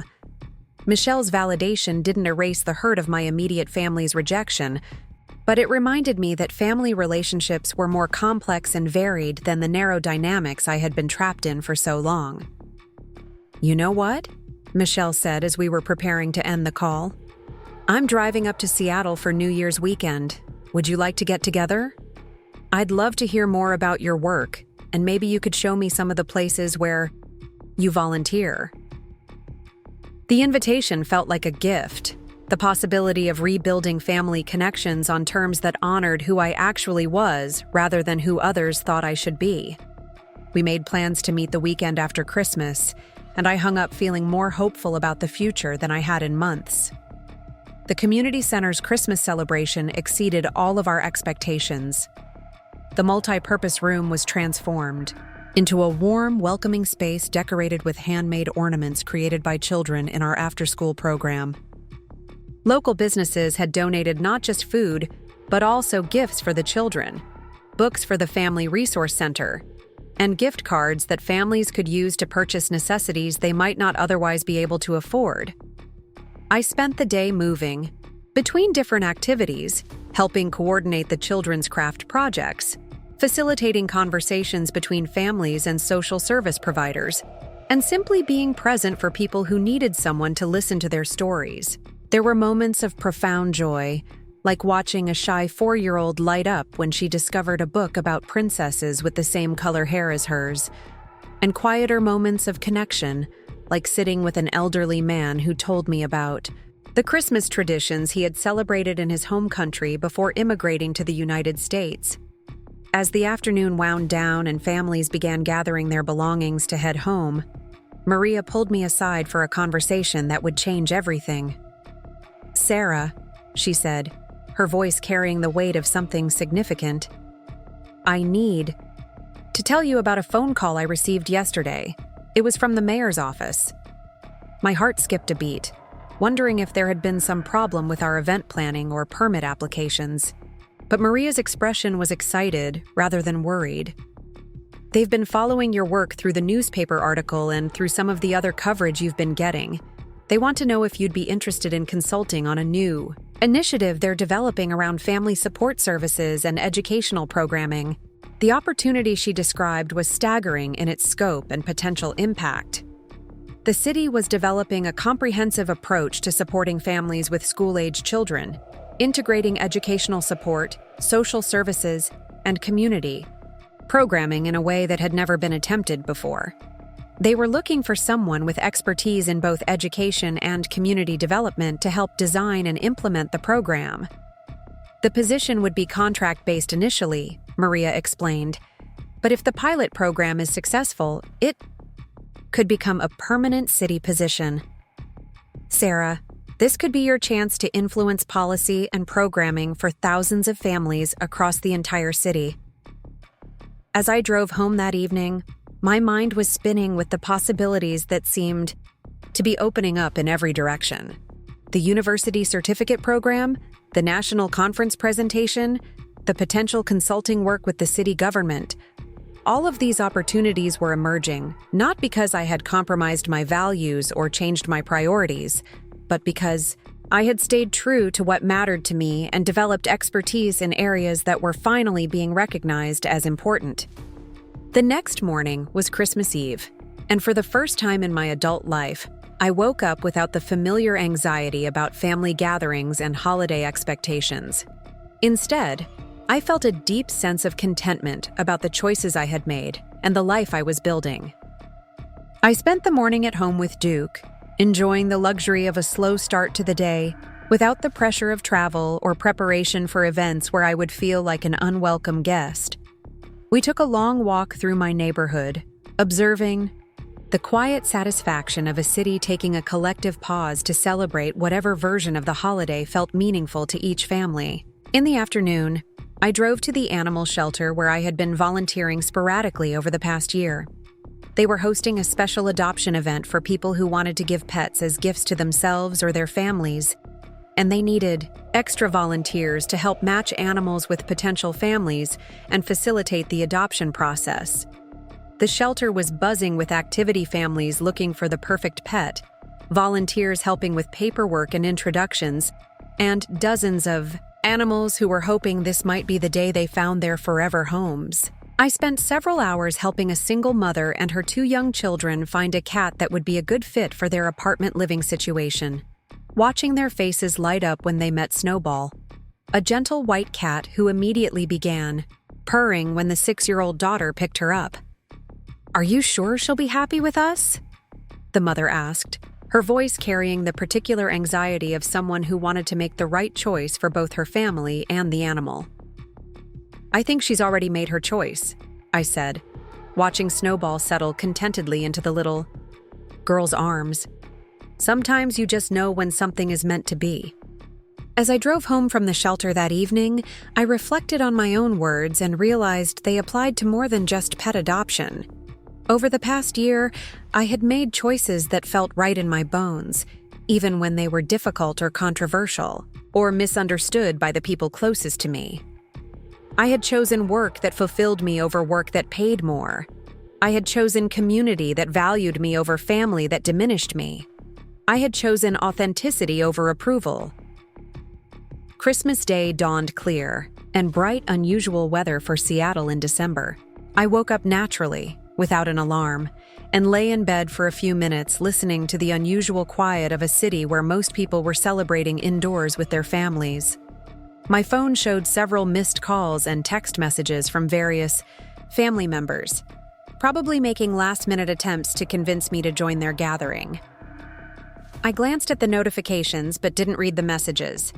Whatever they had to say now was too little, too late, and I was no longer interested in being guilted into relationships that required me to diminish myself. Instead, I made coffee and sat at my kitchen table with the Sunday paper, reading about other people's holiday traditions and community celebrations. There was a small article about the community center's Christmas dinner, mentioning the number of families who had participated and highlighting some of the innovative programming we had offered. The afternoon brought an unexpected visitor. Michelle had decided to come up from Portland a few days early, surprising me with a knock on my door around 2 o'clock. She looked exactly like I remembered, but somehow more confident, carrying herself, with the assurance of someone who had found her place in the world. "I hope you don't mind the surprise visit," she said, holding up a bottle of wine and a bag of takeout from what appeared to be Thai food.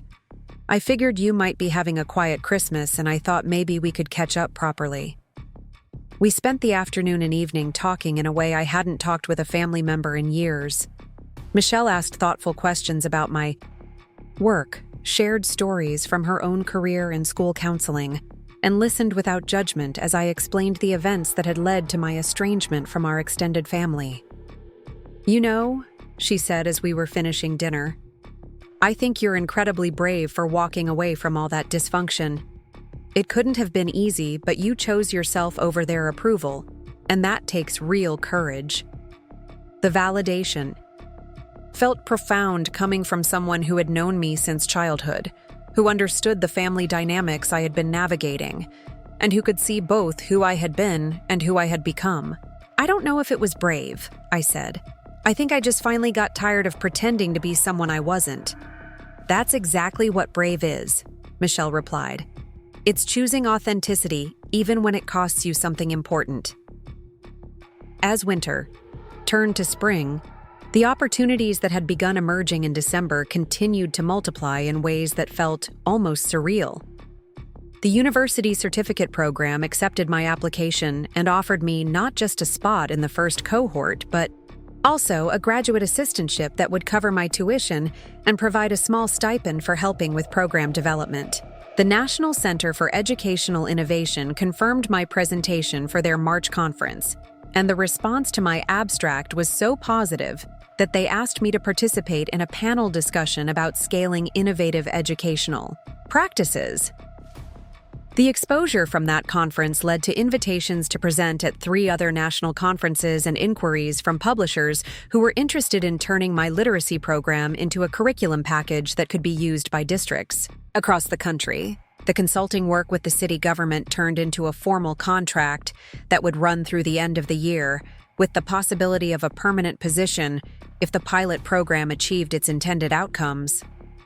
The work was challenging and complex, requiring me to navigate city bureaucracy while developing programming that would serve families with diverse and complicated needs. Most significantly, the Community Impact Foundation invited me to join their board of directors, recognizing that my experience as both a grant recipient and a community practitioner gave me valuable perspective on how to evaluate and support innovative approaches to education and family services.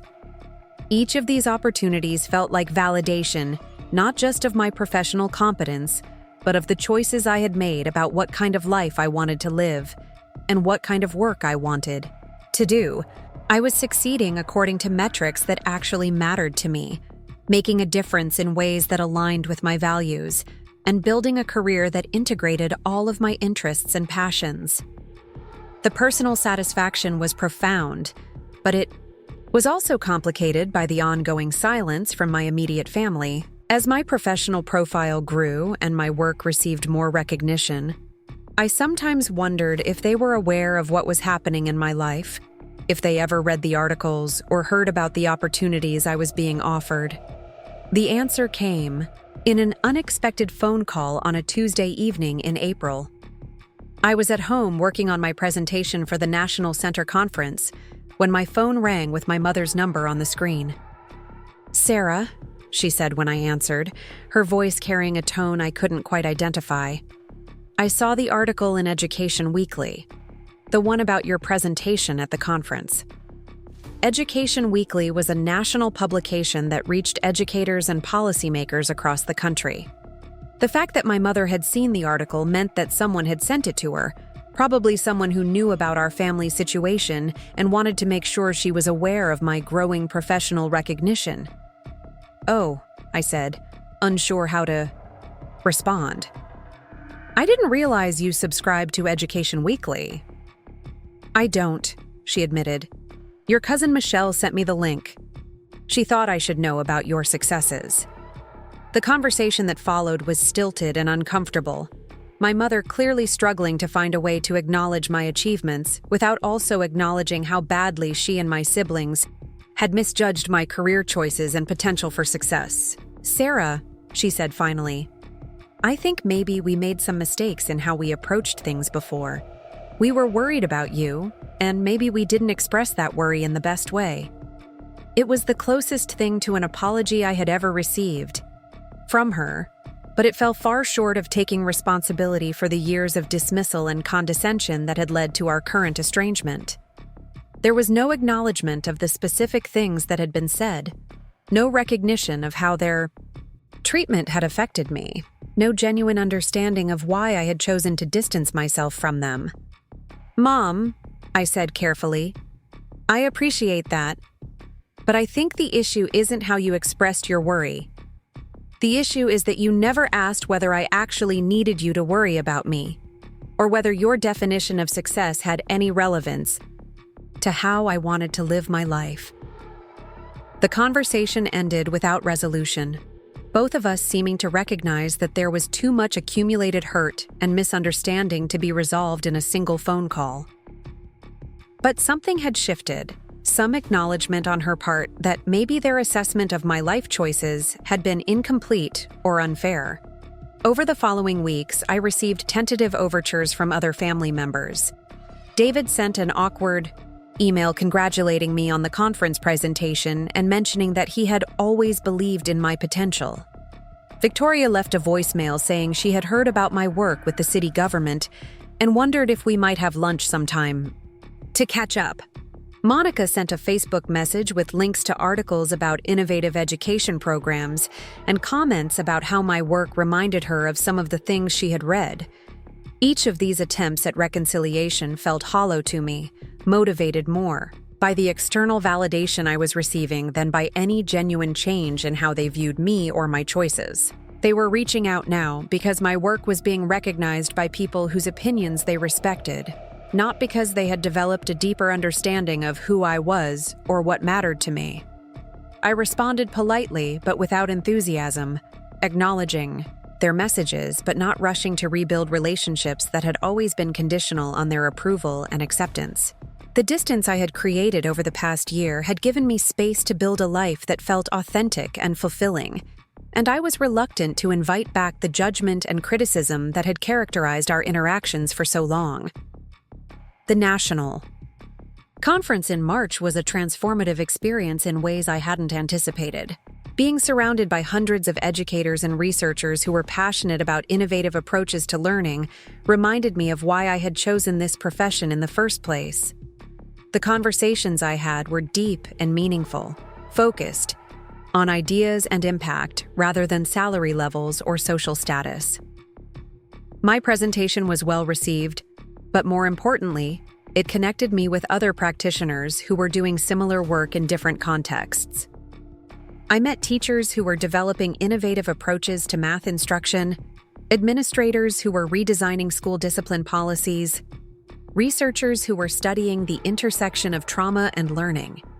It was a community of people who shared my values and commitment to making education more equitable and effective. The panel discussion about scaling educational innovations was particularly energizing.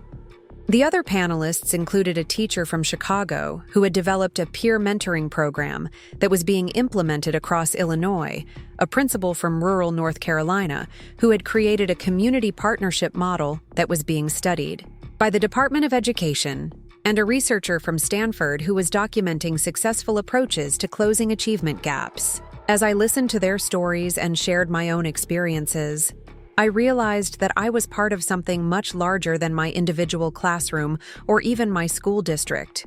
I was contributing to a national conversation about how to make education more responsive to student needs, more connected to community resources, and more focused on outcomes that really mattered. The conference also brought unexpected opportunities. Publishers who had heard about my literacy program approached me about developing curriculum materials. University professors invited me to guest lecture in their education courses. Nonprofit organizations asked me to consult on their family support programming. Most significantly, I was approached by Dr. James Morrison, the director of the Institute for Educational Innovation at Teachers College, Columbia University. He had heard my presentation and read several of the articles about my work, and he was interested in discussing a potential research collaboration. "Sarah," he said during our conversation at the conference reception, "what you've developed in Seattle represents exactly the kind of practitioner-driven innovation that we need more of in education. Have you ever considered pursuing doctoral studies?" The question caught me completely off guard. I had always assumed that advanced academic degrees were for people who wanted to leave classroom teaching for university positions, not for practitioners who wanted to stay connected to the day-to-day realities of working with students and families. "I've thought about it," I said honestly, "but I've always worried that graduate school would take me away from the direct service work that I love." Dr. Morrison smiled. That's exactly why we need practitioners like you in our doctoral programs. We need people who can bridge the gap between research and practice, who can develop theories that are grounded in real classroom experiences. He went on to describe a new doctoral program they were launching, designed specifically for experienced practitioners who wanted to conduct research while continuing their work in schools and communities. Students in the program would spend summers on campus taking intensive courses, but the rest of the year they would be back in their home communities, conducting research projects that emerged from their own practice. Your literacy program would be perfect for this kind of research, he continued. You could document its effectiveness more systematically, study the factors that make it successful, develop protocols for training other teachers to implement it. You could potentially influence educational practice on a national scale. The possibility was thrilling and terrifying in equal measure.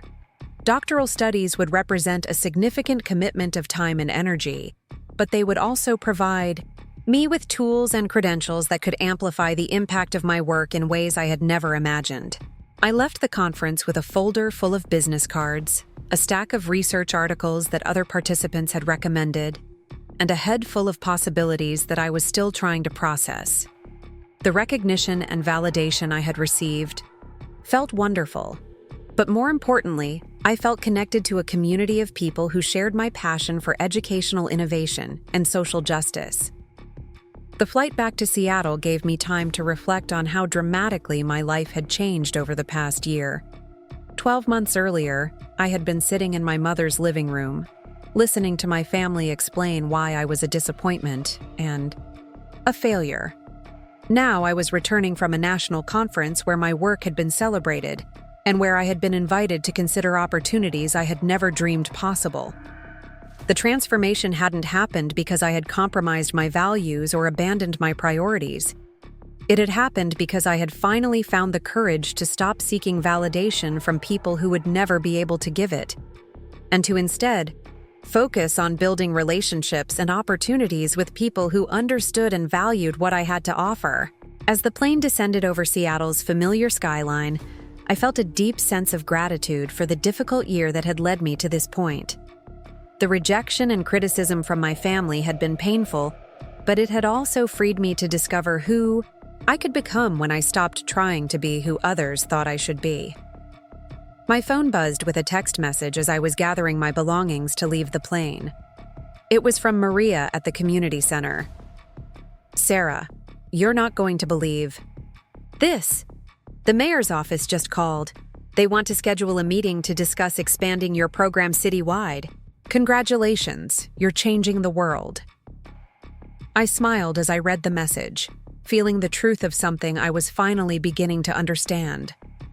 Success wasn't about meeting other people's expectations or earning their approval. Success was about using your gifts to make a difference in the world, building relationships with people who valued what you had to offer, and creating a life that aligned with your deepest values and convictions. The people who had rejected me for not contributing anything meaningful to their version of family had been wrong about almost everything. But they had been right about one thing. I hadn't been contributing much to their narrow, judgmental, status-obsessed definition of what mattered. I had been too busy contributing to something much more important, a world where every child could learn to read, where struggling families could find support and community, where innovation and compassion could transform systems that had failed too many people for too long. And as I walked through the airport toward the baggage claim, I knew with absolute certainty that I had made the right choice. Not just about my career or my family relationships, but about who I wanted to be and what kind of life I wanted to live. The Community Impact Foundation hadn't just disagreed with my family's assessment of my worth.